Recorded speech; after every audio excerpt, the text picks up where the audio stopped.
Hi friends, my name is Shakti Singh. I welcome all of you to my YouTube channel Classroom. आज हम बात करेंगे 5 common mistakes की जो कि फॉरेन इंग्लिश लर्नर्स करते हैं जब इंग्लिश बोलते हैं। फॉरेन इंग्लिश लर्नर्स वो होते हैं जो अपनी मातृभाषा के माध्यम से इंग्लिश सीखते हैं। जैसे कि हमने अपनी मातृभाषा हिंदी के माध्यम से इंग्लिश को सीखा। हम अपने स्कूल में जब इंग्लिश सीखते थे तब हम हिंदी के वाक्यों को इंग्लिश में ट्रांसलेट करते थे और ऐसे ही हम सब ने इंग्लिश सीखी होती है। आगे जाके बहुत से लोगों की यह आदत नहीं बदलती और वो जब भी इंग्लिश बोलते हैं तो वो हिंदी के ही वाक्यों को इंग्लिश में ट्रांसलेट करने की कोशिश करते हैं और जिससे कि गलतियां होती हैं। दोस्तों, हमें यह समझना होगा कि जब हमें कोई फॉरेन लैंग्वेज सीखनी होती है और उस पर अपनी अच्छी कमांड बनानी होती है तो हमें उस भाषा को, उस लैंग्वेज को वैसे ही सीखना होता है जैसे कि उसके नेटिव स्पीकर उसको सीखते हैं। आपको इंग्लिश को वैसे ही सीखना होगा जैसे एक नेटिव इंग्लिश स्पीकर इंग्लिश सीखता है और उसी भाषा को बोलता है। हमें समझना होगा कि एक नेटिव इंग्लिश स्पीकर इंग्लिश बोलते वक्त क्या सोचता है और वो अपनी बात को कैसे कहता है।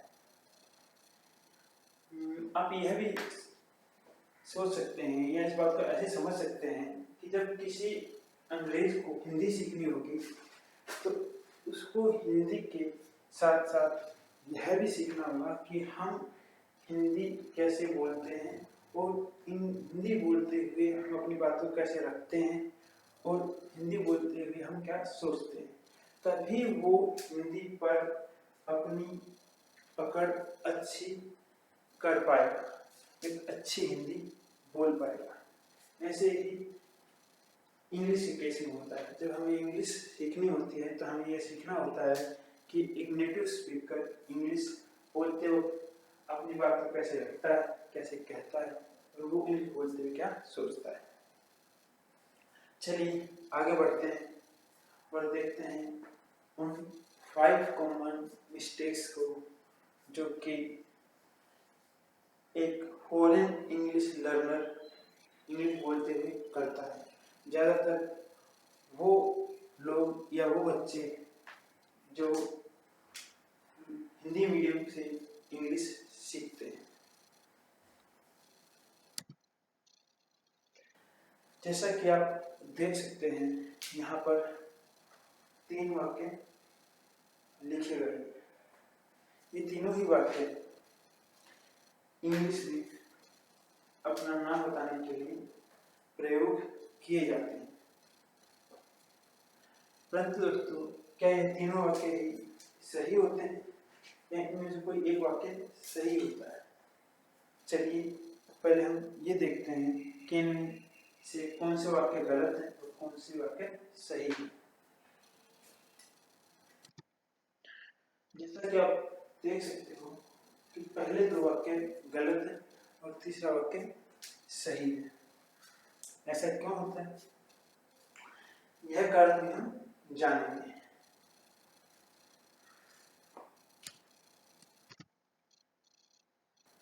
देखिए दोस्तों, जब आप अपना नाम बताने के लिए पहले वाक्य का प्रयोग करते हैं, आप बोलते हैं my good name is Ravi, तो आप हिंदी के एक वाक्य को इंग्लिश में ट्रांसलेट कर रहे होते हैं।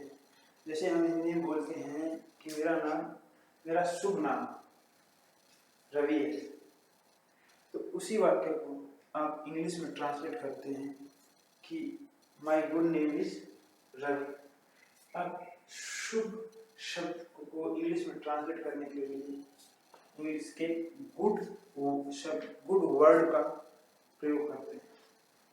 लेकिन दोस्तों जब आप इस वाक्य का प्रयोग किसी वेल क्वालिफाइड पर्सन के सामने करते हैं या किसी ऐसे व्यक्ति के सामने करते हैं जो इंग्लिश नेटिव स्पीकर होता है, जिसकी मातृभाषा इंग्लिश होती है, तो वो आपको हैरत अंगेज नज़रों से देखता है, क्योंकि इंग्लिश में इस वाक्य का जो अर्थ निकलता है उसके हिसाब से आपने कहा कि आपका गुड नेम रवि है, तो इसका मतलब आपका एक नाम और है जो कि बैड नेम है, मतलब आपके दो नाम हैं, गुड नेम और बैड नेम। सामने वाला व्यक्ति आपसे पूछ सकता है if your good name is Ravi what is your bad name, तब आप क्या कहोगे? तो क्या आप उसको ये बोलोगे my bad name is Gabbar Singh? Hindi में अगर हम इस बात को समझें, जब आप किसी से बोलते हो मेरा शुभ नाम रवि है और सामने वाला पूछ ले कि आपका शुभ नाम क्या है, अगर आपका शुभ नाम रवि है तो अशुभ नाम क्या है, तब आपके पास क्या जवाब होगा? तो दोस्तों नाम गुड या बैड नहीं होते, नाम शुभ या अशुभ नहीं होते। नाम का प्रयोग हम सिर्फ किसी व्यक्ति को अपना परिचय देने के लिए करते हैं, तो इसलिए हमें इस वाक्य का प्रयोग इंग्लिश में अपना नाम बताने के लिए नहीं करना चाहिए। हमें इस वाक्य का प्रयोग करने से बचना चाहिए। चलिए अब हम आते हैं दूसरे वाक्य की तरफ। मैंने देखा है कि बहुत से व्यक्ति या बहुत से बच्चे इंटरव्यू में या किसी सेमिनार में कहीं पर उन्हें स्पीच देनी होती है, तब वो इस वाक्य का प्रयोग करते हैं। वास्तव में ये वाक्य है भी नहीं, ठीक है, तो वो बोलते हैं माई सेल्फ रवि। तो दोस्तों इस फ्रेज का प्रयोग करना बिल्कुल गलत होता है, क्योंकि यह वाक्य या यह फ्रेज ग्रामेटिकल रूप से गलत है, क्योंकि माई सेल्फ एक रिफ्लेक्सिव प्रोनाउन होता है। यह हमेशा वाक्य में अपने सब्जेक्ट को संबोधित करता है, उसका रेफरेंस होता है। यह खुद कभी वाक्य का सब्जेक्ट नहीं बन सकता और ना ही ये किसी नाउन के सामने एडजेक्टिव के तरीके से प्रयोग हो सकता है। जैसा कि आप देख सकते हैं वाक्य में कहा गया है माई सेल्फ रवि, तो माई सेल्फ का प्रयोग वाक्य में या तो सब्जेक्ट के तरीके से किया गया है या एडजेक्टिव के तरीके से किया गया है, और दोनों ही तरह से इसका प्रयोग करना गलत होता है। इसलिए हमें इस वाक्य का प्रयोग करने से भी बचना चाहिए। यह नाम बताने का सही तरीका नहीं होता। तो फिर नाम बताने का सही तरीका क्या होता है? देखिए दोस्तों, नाम बताने का सही तरीका होता है, अगर आपको किसी को अपना नाम बताना है तो आपको कहना चाहिए माय नेम इज रवि। यह नाम बताने का फॉर्मल तरीका होता है। जब आप इंटरव्यू में होते हैं, जब आप कहीं पर स्पीच दे रहे होते हैं, तब आपको बोलना चाहिए माय नेम इज रवि। लेकिन जब आप इनफॉर्मल तरीके से किसी को अपना नाम बताते हैं, अपने दोस्तों के साथ बैठे होते हैं, तब आपको वहाँ किसी से पहली बार बुलवाया जाता है और आप अपना नाम बताते हैं, तब आप बोल सकते हैं आई एम रवि। यही तरीके नाम बताने के सही तरीके होते हैं। चलिए हम आगे बढ़ते हैं। देखिए दोस्तों, यह दूसरी गलती होती है जो कि फॉरेन इंग्लिश स्पीकर करते हैं। यहाँ पर दो वाक्य लिखे गए हैं, she is my cousin sister, she is my cousin. इन दोनों में से कोई एक वाक्य सही है और एक वाक्य गलत है। हम देखेंगे कौन सा वाक्य सही है और कौन सा वाक्य गलत है। जैसा कि आप देख सकते हो, पहला वाक्य सही है और दूसरा वाक्य सॉरी, पहला वाक्य गलत है और दूसरा वाक्य सही है। अब आप कहोगे कि पहला वाक्य क्यों गलत है और दूसरा वाक्य सही कैसे हुआ?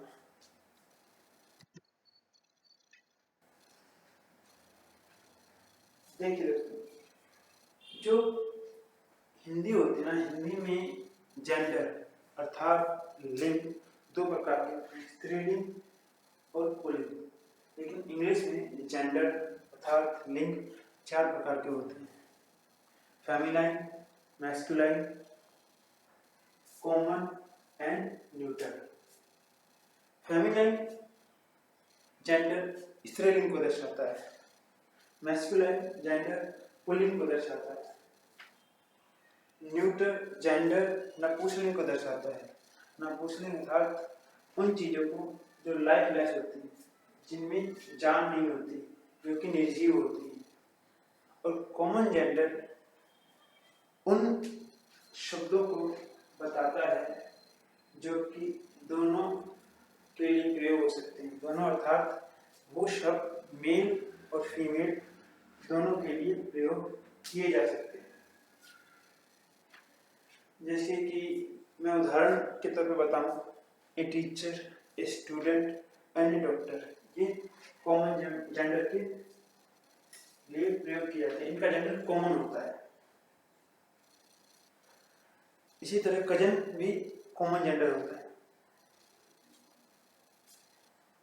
तो इस वाक्य के साथ आप किसी और इस शब्द के साथ आप किसी और शब्द का प्रयोग नहीं कर सकते जो कि यह बताए कि जिस व्यक्ति के लिए आपने कॉमन जेंडर कजन का प्रयोग किया है वो व्यक्ति लड़का है या लड़की, क्योंकि कजन का खुद एक जेंडर होता है जो कि कॉमन जेंडर कहलाता है।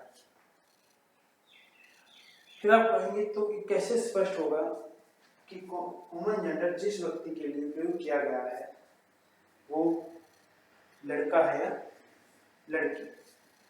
दोस्तों, इसका यह बात आपको वाक्य से ही स्पष्ट हो जाती है। जब आप कॉमन जेंडर का प्रयोग किसी वाक्य में करते हैं तो उस वाक्य के बोलने से ही आपको या सामने वाले को जब बात सुन रहा है उसको स्पष्ट हो जाएगी कि आप लड़के के बारे में बात कर रहे हैं या एक लड़की के बारे में बात कर रहे हैं।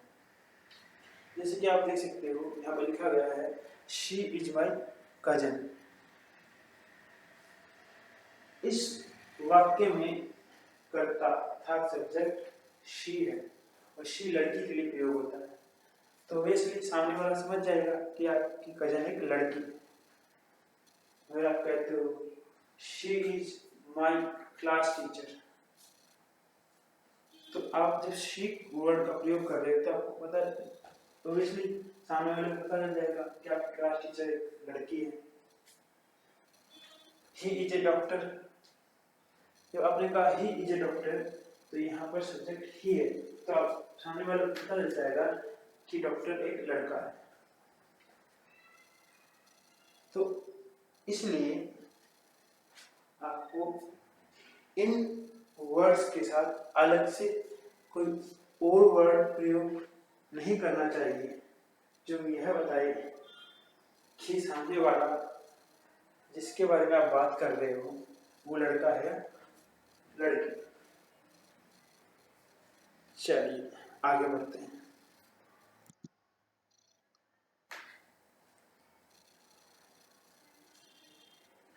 यहाँ पर आप दो वाक्य देख सकते हैं। पहला वाक्य है His hair turned grey, दूसरा वाक्य है His hair turned white।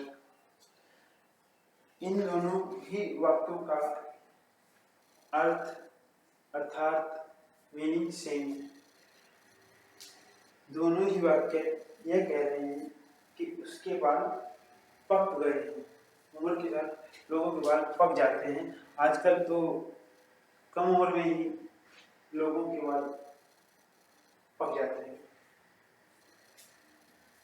तो देखते हैं कि इस वाक्य इन दोनों वाक्यों में से कौन सा वाक्य सही है, कौन सा वाक्य गलत है और क्यों गलत है। जैसा कि आप देख सकते हैं, पहला वाक्य सही है, दूसरा वाक्य गलत है। अब आप कहेंगे ऐसा क्यों? क्योंकि दोस्तों, जब किसी के बालों का रंग बदलता है, जब उसके बाल पकते हैं, तो हम कहते हैं कि भाई तुम्हारे बाल सफेद हो रहे हैं, बढ़ती उम्र के साथ तुम्हारे बाल सफेद हो रहे हैं। लेकिन एक नेटिव इंग्लिश स्पीकर, एक अंग्रेज जिसकी मातृभाषा इंग्लिश है, वो ऐसे नहीं बोलता। वो कहता है कि your hair turned grey. Okay, वो व्हाइट की जगह ग्रे वर्ड का यूज करता है, और यही सही तरीका होता है। क्योंकि वही बात यहाँ आती है कि हमने हिंदी से इंग्लिश सीखी होती है, तो हम जो शब्द हिंदी में प्रयोग करते हैं उन्हीं शब्दों को हम इंग्लिश में ट्रांसलेट करते हैं, और इसीलिए ये गलती यहाँ होती है। ठीक है दोस्तों, तो इंग्लिश में पके हुए बालों को कभी भी व्हाइट हेयर कह के नहीं दर्शाया जाता, उनको ग्रे हेयर बोला जाता है। यहाँ पर लिखा भी है, in English it is wrong to use phrase white hair because English people say grey hair, they never say white hair.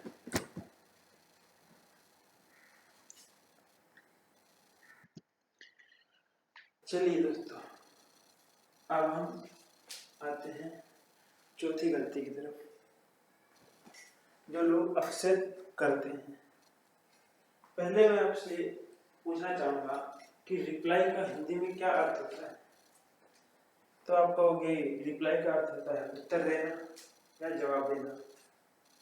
मैं कहूँ आंसर वर्ड का हिंदी में क्या अर्थ होता है, तब भी आप यही कहोगे आंसर का अर्थ होता है उत्तर देना या जवाब देना। लेकिन दोस्तों, इंग्लिश में इन दोनों के अर्थ में, इन दोनों के मीनिंग में डिफरेंस होता है। अगर हम लोगों को उस डिफरेंस के बारे में ना पता हो तो हम इन शब्दों का प्रयोग गलत तरीके से करते हैं।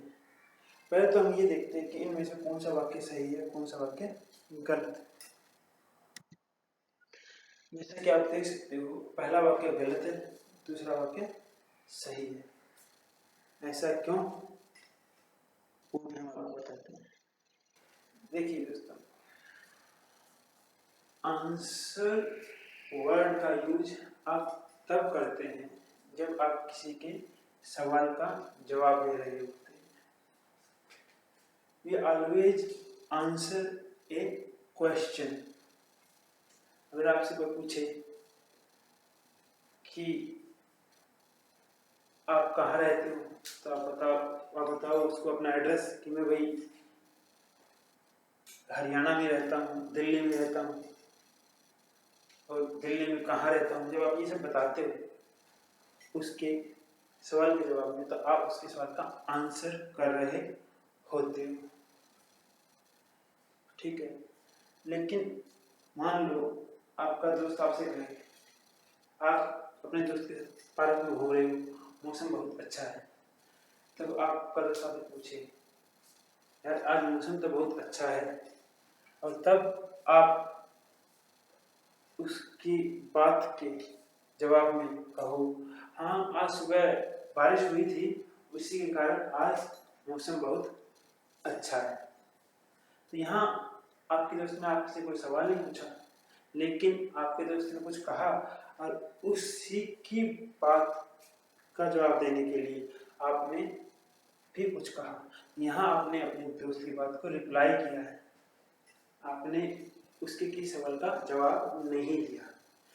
तो ये हमेशा ध्यान रखें we always answer a question, but we reply to a statement.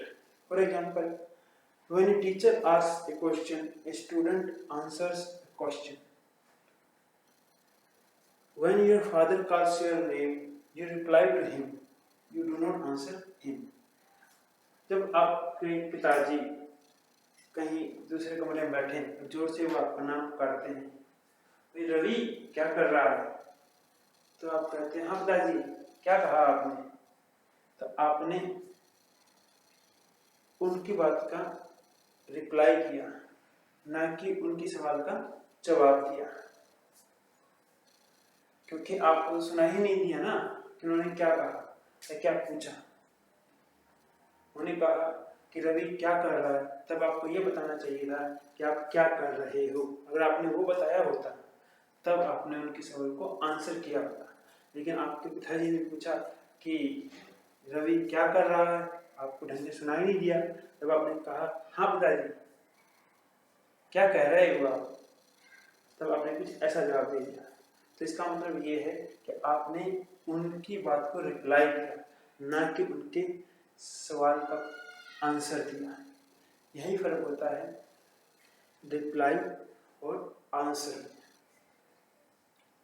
आजकल इनफॉर्मल वे में आंसर वर्ड का यूज हम किसी फोन कॉल का जवाब देने के लिए भी करने लगे हैं। ये मॉडर्न इंग्लिश का तरीका है। कई बार हम कहते हैं कि मेरे दोस्त का फोन आया और मैंने उसके फोन को या उसकी कॉल का आंसर किया।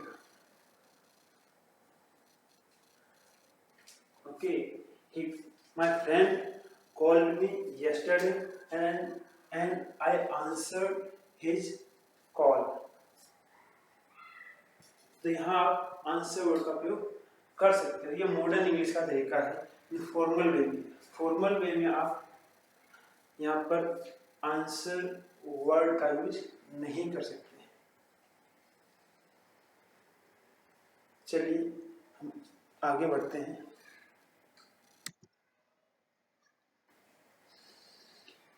यहाँ देखिए दो वाक्य लिखे गए हैं। I want to withdraw money from ATM. I want to withdraw money from ATM machine. तो आप बता सकते हैं कि इन दोनों वाक्यों में से कौन सा वाक्य सही है। मैंने तो अक्सर यही लोगों को कहते हुए सुना है कि मैं ATM मशीन से पैसे निकलवाना चाहता हूँ। लोग कहते हैं I want to withdraw money from ATM machine. तो इन दोनों में से कोई एक वाक्य सही है और एक वाक्य गलत है। तो हमें ये देखना होगा कि कौन सा वाक्य सही है और कौन सा वाक्य गलत है। जैसा कि हम देख सकते हैं पहला वाक्य सही है और दूसरा वाक्य गलत। ऐसा क्यों होता है दोस्तों? ऐसा इसलिए होता है कि ATM मशीन का मतलब होता है automated teller machine. Automated teller machine का एब्रीविएशन होता है ATM। और ATM में जो M वर्ड, M लेटर का प्रयोग किया गया होता है, जो ATM में लास्ट में M लेटर का प्रयोग किया गया होता है, उसका प्रयोग मशीन के लिए ही किया गया होता है। ठीक है, तो ATM के अंदर, ATM वर्ड के अंदर ही जो कि ऑटोमेटेड टेलर मशीन का एब्रीविएशन होता है, उसमें मशीन वर्ड इंक्लूड होता है। तो उसका प्रयोग करते हुए आपको अलग से उसके साथ मशीन वर्ड का प्रयोग करने की जरूरत नहीं होती। ठीक है, आई होप आपको समझ में आया होगा। 4-5 गलतियां मैंने आप लोगों को समझाने के लिए ये वीडियो बनाया है। मैं आशा करता हूं कि आप लोग आगे से इन गलतियों को नहीं दोहराएंगे। जो भी लोग गलतियां करते होंगे और जिनको नहीं पता होगा, अनजाने में गलतियां करते होंगे, वो आगे से गलतियां नहीं करेंगे।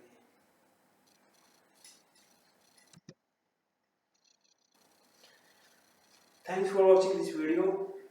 Please subscribe my channel, like and share my videos. हमारी टैगलाइन है The more you know, the more you grow. जितना जानोगे उतना आगे बढ़ोगे।